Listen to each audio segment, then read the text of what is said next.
wanna do is drink beer for breakfast.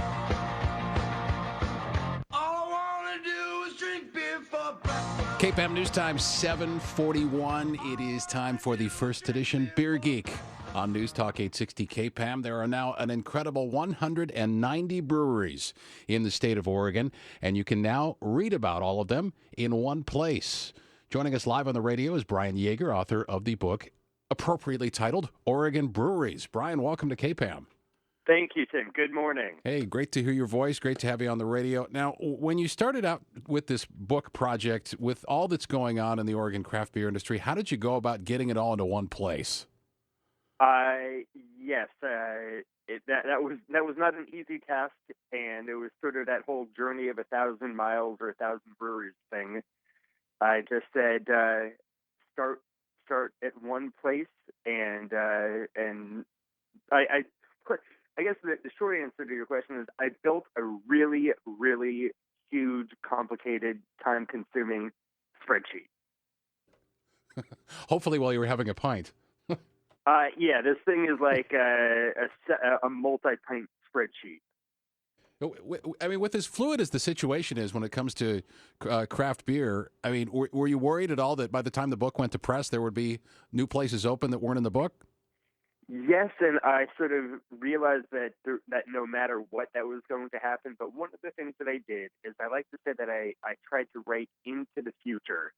After writing up all of the actual operating breweries, I looked at the ones that I knew were not just coming soon, but really had their stuff together and were about to open, and I included those too. And I think some good examples of that here in Portland are that there are entries for Bear Lick and even the new Fathead pub in the Pearl, which obviously were not open by the time that I had hit send on the final draft. All right, my next question is, did you manage to visit most of the 190? In person.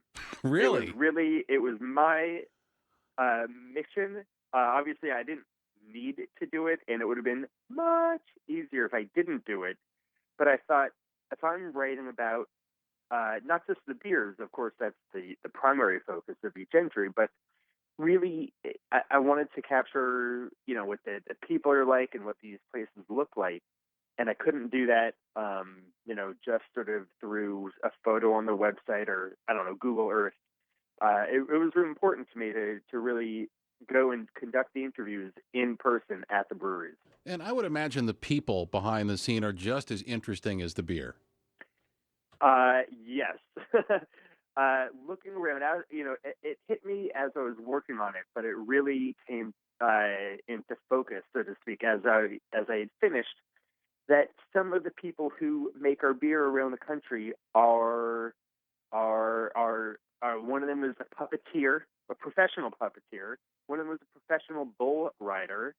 One of them was the Oregon Grand Champion at barbecue. They have very interesting backgrounds, and the fact that they all sort of landed in this one place, which is being a brewer, is obviously in itself a pretty interesting story about the beer industry. Absolutely. Talking to Portland beer writer Brian Yaeger, author of Oregon Breweries. Now, since we have you on the line, and since it is the beginning of 2015, and you've done all this research, Can you prognosticate at all about the coming year? I mean, is the growth going to continue? Is the days of the IPA finally going to fall by the wayside in terms of more traditional flavors? I mean, what do you see coming down the pike in the next 12 months in Oregon craft beer? The one, well, I don't want to say the one awesome thing about Oregon beer, but it's one of the many fantastic things is it's not just that we have so many breweries and so much beer. We have so much quality and innovation and variety. So yes, if we have nearly 200 breweries, that means that we have nearly 400 IPAs. But it's that people find a way to do them differently. They're using new hops. Sometimes they're using extra ingredients or adjuncts, like with all of the citrus infused or herbal IPAs. So we're just going to continue to see more innovation, more sort of envelope pushing, as well as sort of a return to basics or the fundamentals. Because I've noticed that some really good brown ales have been showing up, and that's a style that I have always enjoyed, but it was virtually extinct, so to speak. So I think that people are just going to continue to find a way to meet the demands of the consumer, as well as give them some things that they didn't realize that they could have demanded. Yeah, correct me if I'm wrong on this. I haven't been to all 190, but I've been to my fair share in Oregon. And I mean, you're right. There's so many, which means a lot of different IPAs and a lot of similar styles. But there's really, I don't know, there's really no sameness. I mean, you go to a place in Eugene, you go to a place in Bend. It's just you're tasting the beer there as opposed to going, well, that's that tastes exactly the same as the IPA I had yesterday in another part of the state. It is. It's true. One of the fun things that I discovered, because I obviously had not been to all of the breweries before I started working on this project, and even as they open, even though I will continue to go seek them out, because first and foremost I'm a fan of them and the experience of visiting them. But it was when I found myself in places like Eastern Oregon, through Baker City and Pendleton. And Joseph, is seeing that even though it kind of feels like Idaho or a little bit like Houston, Washington, it is still Oregon. They still have the same passion for brewing, and so there are regional differences. But I think what I found more impressive is that there's a sameness, and it's sort of that inspiration and the passion that they bring to it.